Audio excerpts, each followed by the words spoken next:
Assalamualaikum dan selamat bersua kembali di dalam PDPR Bahasa Melayu tahun 1. Unit hari ini adalah unit 13 dan tajuk yang akan kita pelajari ialah Tarian Datun Julud.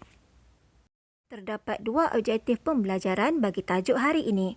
Di akhir pembelajaran, murid dapat mengenal pasti kesalahan ejaan yang terdapat di dalam teks dan murid dapat menyalin teks dengan ejaan yang telah diedit. Baiklah murid-murid, mari kita buka buku teks halaman 81. Berikut adalah teks berkaitan tentang tarian Datun Julud yang terkenal di Sarawak. Tugas murid-murid adalah untuk mencari kesalahan ejaan yang terdapat dalam teks A dan juga teks B yang telah pun murid-murid baca. Bagi membantu murid-murid, cikgu akan membacakan teks dan murid-murid dikehendaki untuk mendengar dan melihat dengan teliti, kemudian mencari kesalahan ejaan yang terdapat dalam teks yang telah cikgu baca. Jika murid-murid telah bersedia, mari kita baca teks A bersama-sama. Tarian Datun Julud terkenal di Sarawak. Tarian ini ditarikan secara berseorangan atau berkumpulan. Penari tarian ini ialah gadis Kenyah.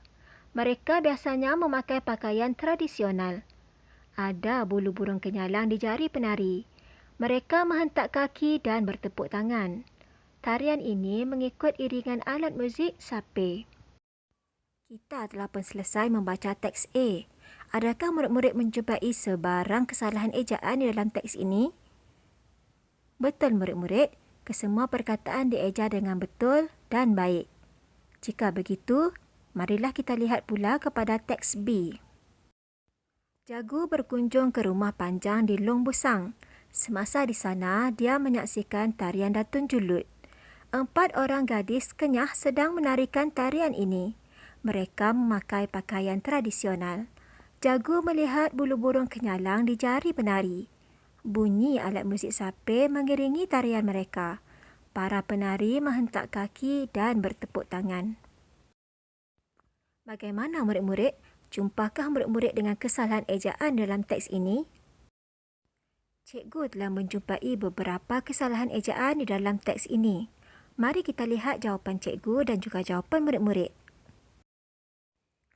Bagus murid-murid, tahniah kerana murid-murid telah menjumpai beberapa kesalahan ejaan yang terdapat dalam teks ini.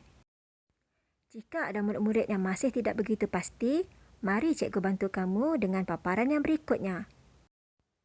Terdapat 6 perkataan yang mempunyai kesalahan ejaan yang telah pun kita kenal pasti daripada teks yang telah kita baca.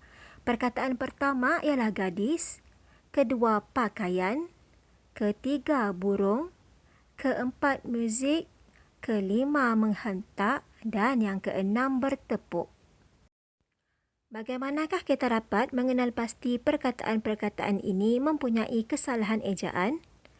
Betul murid-murid, kita akan dapat mengenal pasti perkataan ini mempunyai kesalahan ejaan dengan melihat kepada padanan huruf-huruf yang terdapat dalam perkataan tersebut.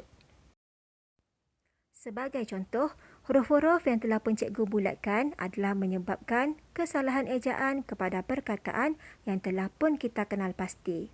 Sebagai contoh, cikgu telah pun membulatkan beberapa huruf yang menyebabkan kepada kesalahan ejaan bagi perkataan tersebut.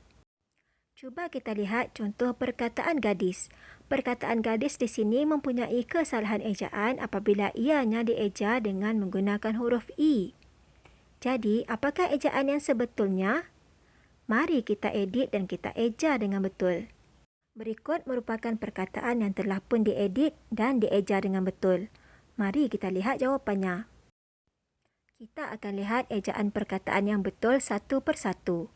Perkataan pertama, gadis. Ejaan gadis yang betul ialah G-A-D-I-S, gadis. Perkataan yang kedua, pakaian. Ejaan pakaian ialah P-A-K-A-I-A-N, pakaian. Ketiga, burung. Ejaan yang betul bagi burung ialah B-U-R-U-N-G, burung. Yang keempat, muzik. Ejaan betul bagi muzik ialah M-U-Z-I-K, muzik. Yang kelima, menghentak. Ejaan yang betul menghentak ialah M-E-N-G H-E-N T-A-K. Dan terakhir adalah bertepuk. Ejaan yang sebetulnya bagi bertepuk, B-E-R-T-E-P-U-K.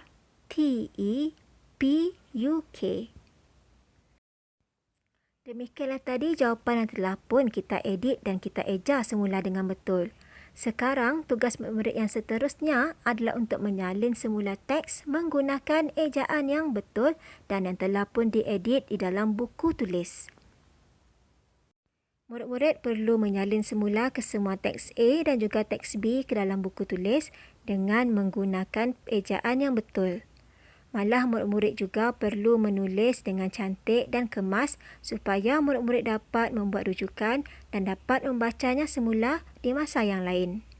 PDPR kita pada hari ini, kita telah pun melakukan aktiviti mengenal pasti kesalahan ejaan yang terdapat dalam teks dan mengeditnya. Selepas itu, murid-murid menyalin semula teks ke dalam buku tulis dengan menggunakan ejaan yang betul. Hari ini juga kita telah pelajari sebuah tarian iaitu tarian Datun Julut yang sangat terkenal di Sarawak.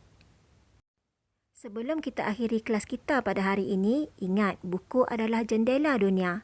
Jadi murid-murid haruslah rajin membaca dan pupuklah budaya membaca supaya murid-murid dapat meniba ilmu dan juga mendapat manfaat daripadanya.